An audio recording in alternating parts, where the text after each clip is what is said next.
Muskegon Channel. I'm Andy O'Reilly. Dave Cackney's over there, and boy, am I feeling good today. Because didn't we have a little bit of, didn't we have a little juice over the weekend on a certain basketball game or something? Oh, there was no juice. I thought there was. We had no juice. I offered. Hey, I tried. I wouldn't have bet on this anyway because I said Michigan was the dark horse. That's the one. Half of Michigan State's losses in basketball this year, all 4 of them have been to Michigan. Well, yeah. 2 losses to Michigan. So I thought there was because there's a piece of paper. It's about this big, and it's got a picture of that Ben Franklin guy on it. Whatever. Didn't we have that going on this? No, not on this one. Are you sure? I said there would be no way. I would have bet on that game as much as I wanted Michigan State to win. Dave. Michigan is Sparty's kryptonite in hoops right now. It is head scratching, but hey, I said that's a really good Michigan basketball team. As much as I hate Michigan, root against them with every fiber of my being. I was watching the game on Saturday against Michigan State, and I warned Max because Max and I did our little staycation hotel stay, and we just gotten done swimming, and we're gonna watch the game. And I warned him ahead. I said, Dad's going to be irrational. He's going to say words you should never say during the course of this game, which I did. And it was that was a tough one. So Max got to cower in the corner of a hotel room behind the dark drapes.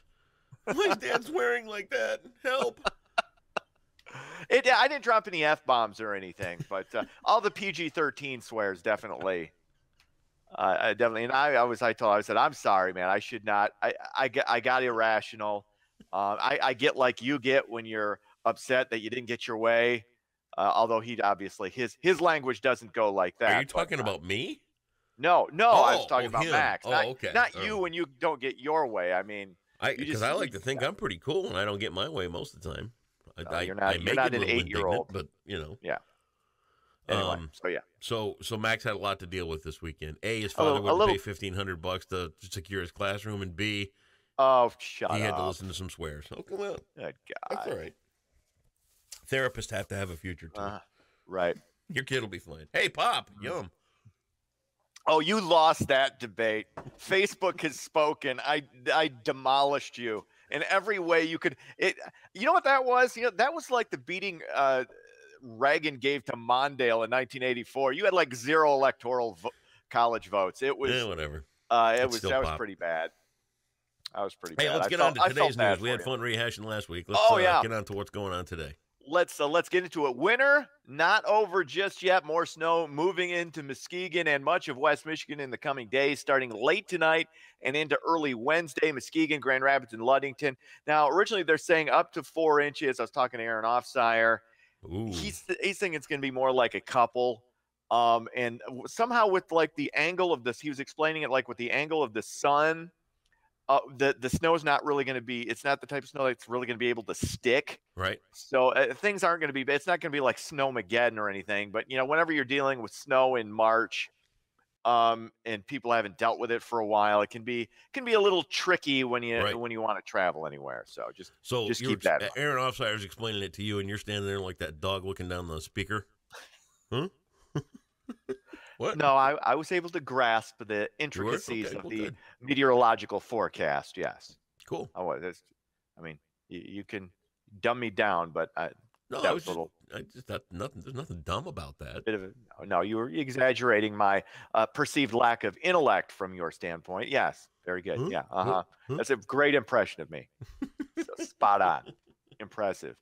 Hey, speaking of white nationalist, Richard Spencer scheduled to speak at Michigan State University this afternoon. Protesters planning to demonstrate outside the MSU Pavilion for Agriculture and Livestock Education, a very appropriate place for the speech where that's expected to take place. MSU College Republicans and Democrats are planning a peaceful rally in opposition to Spencer alongside Democratic, Socialist, and Libertarian student groups. So it's good that the students from opposing sides can kind of get together and say, yeah, this guy is going to be talking out of his ass, and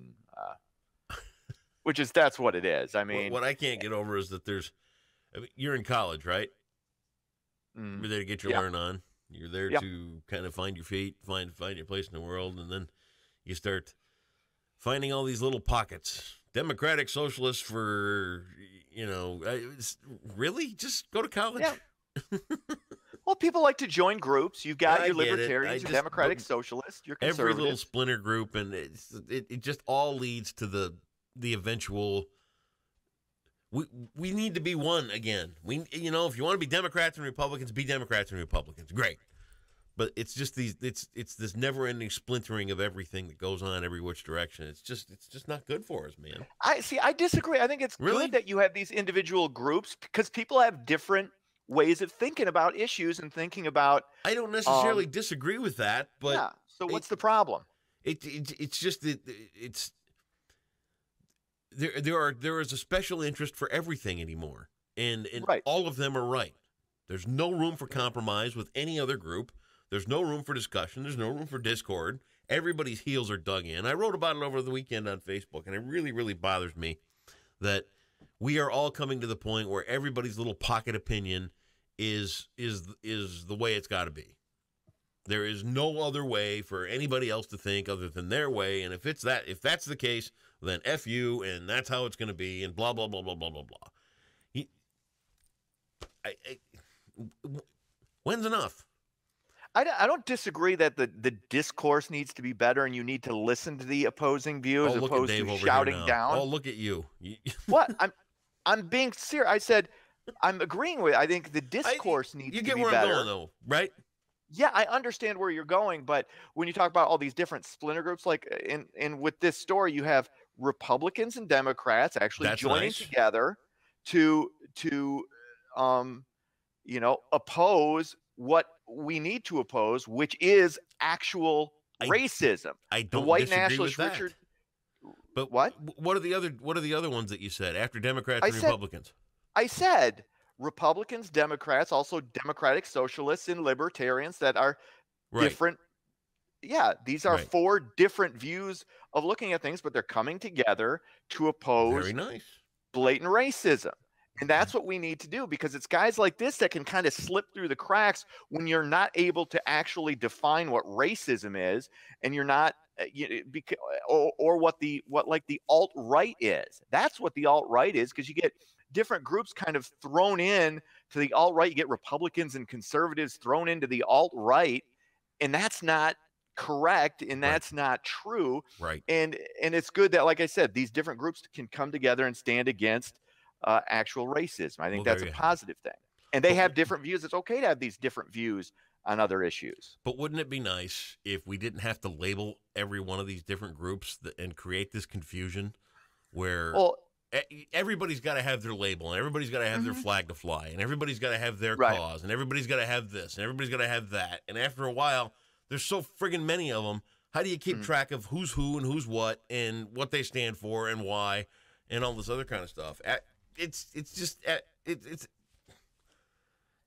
I kind of get it. I mean, there's a sense of belonging you want to have, and if you get people, like-minded people, get together on certain issues or discussion topics or beliefs, that's okay. I don't have a problem with these different groups at all, because we don't all think alike. We think differently, and that's okay. It's but I'm not even saying that, for God's sake. But you just move on to the next story. It's not getting through you. No, what do you see? This is where I have a problem. Hear me out. I'm going to say it one more time. Okay, go ahead. You got Democrats, you got Republicans. Right. You got Democratic Socialists, you got your Libertarians. Right. You got these are fine groups. They all want to discuss their thing and all that stuff. But let's say you got your Democratic Socialists that won't eat rye bread on Tuesdays. All right. Okay. Now let's talk about their agenda and what they think, and we got to get all their important feelings in. And you know what I mean? Right. Stick to the general principles of what you believe in. Bring those to the table of the general group, and it just doesn't need to be so expansive. We don't need a pocket group for every single special interest that's out there. A little more combined energy into what's already established and what's already there. And in all honesty, there's a lot of people that think Democrats and Republicans don't work anymore. And there's a lot of people that would say, yeah, it's good to have another third party, a major third party that could bring some balance to that type thing. Yeah. Hey, great. Okay. But when you start getting into these tiny little splinter groups and these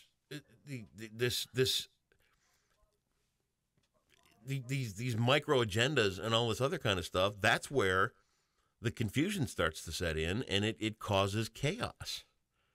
You know, there's no real defined agenda of a whole lot of these people, especially in the day where the messaging can go so far, so fast. We just don't. You get what I'm saying? I understand. It would be better to simplify the messaging of the different sides. How's that? I would agree with that, but Okay. I also would say that that all four of these groups that you mentioned, Democratic Socialists, Democrats, Libertarians, and Republicans, you kind of started to refer to like these subgroups as kind of, you're kind of being a little dismissive. And I don't necessarily agree with Democratic Socialism. I blatantly disagree. I think it's horrible, but I think they have a voice. I think it needs to be heard. And I'm okay with that. I'm okay with there being groups and subgroups and all of that. And I understand there's going to be infighting that comes along with it, but that's part of freedom of speech. It's part of why you allow a racist like Richard Spencer to speak, because as much as we disagree or vehemently oppose what he stands for, he has a right to be heard. And that's what makes us what we are. Very good, Dave. Your depth and wisdom just. It's astounding, isn't it? Oh, God. How I just kind of wrap it all up and tie it up into a bow. I was really impressed with myself right there. Oh, my God. I can tell. I like when you sit back with your introspective look like that. See, you got that. See? I know I did. See? I like I don't have you. Next. You complete me. North Korean leader Kim Jong-un is set to meet with high-ranking South Korean officials later today. It's believed to be the first time the young dictator has spoken face-to-face with South Korean leaders since he took power back in 2011. South Korea is hoping to broker a diplomatic solution to North Korea's nuclear weapons program. Probably not going to do anything, but it's good that sides can talk, even if you're talking to crazy people. It's all right. I don't care. Of course, the Academy Awards last night, didn't see it. Didn't know any of the movies, didn't watch any of the movies, didn't really care. But Best Picture went to The Shape of Water, Best Actor, Gary Oldman, and Best Actress, Frances McDermott for the movie about billboards or Three Billboards. Something. I don't know. You know, we went to see Three Billboards. I wanted to make a point of seeing Three Billboards. I liked it. Okay. I wanted to love it. I did. Why did you want to love it? Huh? Why did you want to love it? I thought it would be a little more deep than it was. Okay. Yeah. I really thought that was going to be one of those things you walked out of and you felt like you just got ran through the ringer. Mm-hmm. It just missed it by that much. It was good. So you wanted it was good. I wanted great. You wanted a Passion of the Christ type of experience. Didn't see that. Okay. Well, that was a great film. But anyway, no, I get what you're saying. Sometimes you want a movie to be. It's like you have either really high expectations going in, right, or you want to you like the actors, or you like what you think the story's going to be about, and it just doesn't. You're left saying, they just kind of missed it there. They just did, because there was Woody Harrelson who can really put something on when he wants to, and he was good. Mm-hmm. Frances McDormand, she deserved the Oscar for that. I agree. Okay. And then Sam Rockwell was in it too, and Sam Rockwell is one of my favorite actors. Yeah. Remember that TiVo I gave you way back when? Yes. Still got it? Yeah, I still got it somewhere. Yeah. Well, yeah, it's another one of those great gifts you gave me that I just threw in a box and let it sit. I have DVR. Well, I got DVR now, so I don't really need it. So. Yeah, right. Well, anyway, he was in a movie that's on that DVR, that TiVo that I gave you, called Box of Moonlight. Okay, yeah, I've heard it. Yeah, I've heard of that. He's just a fantastic actor, and okay. I anything he's in, I automatically think, all right, here's another awesome movie, and it just missed it by that much. I did not see The Color of Water. I did not see the Academy Awards. Who's that behind you?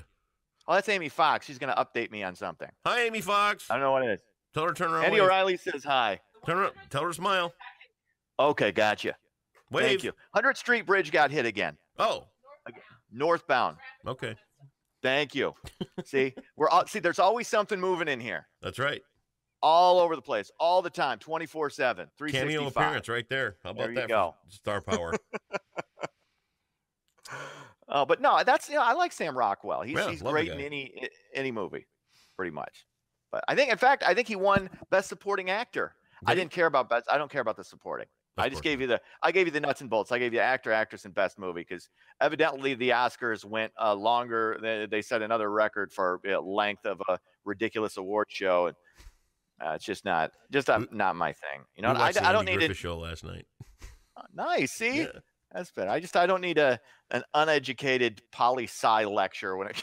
If I want to listen to uneducated people talk about poli sci stuff, I'll listen to us. Yeah, exactly. You know. Sports, Muskegon beats Team USA. That coming after a weekend to split with Dubuque. They fell 5-4 on Friday, won 5-3 on Saturday. Michigan, as we discussed, won the Big Ten tournament for the second straight year. Of course, Michigan State won the Big Ten conference title, but Michigan comes in and, man, I'm telling you, that is a team in the NCAA tournament that is going to be tough to beat. Michigan State's got to kind of shore things up, but they're obviously a Final Four contender. So, this could be the year Michigan State end up in the championship game. If they don't end up in the same region when the brackets come out in a couple of weeks, Do me a favor. It'll Do be me interesting. a favor. What? Sing me a couple of bars of "Hail to the Victors." Not going to happen ever on. under any circumstances. Hail No. to the It's like victors. it's disgusting enough for me to have to admit that they're really, really good. Do me a couple. They're scary of good. Come on. Not going to happen. Come on. No. Just for the No. fun of it. No, not going to happen. I'll let you off that $100 you owe me. No, stop. I don't owe you a C note. Not happening. Say goodbye, Dave. We'll talk. Bye-bye.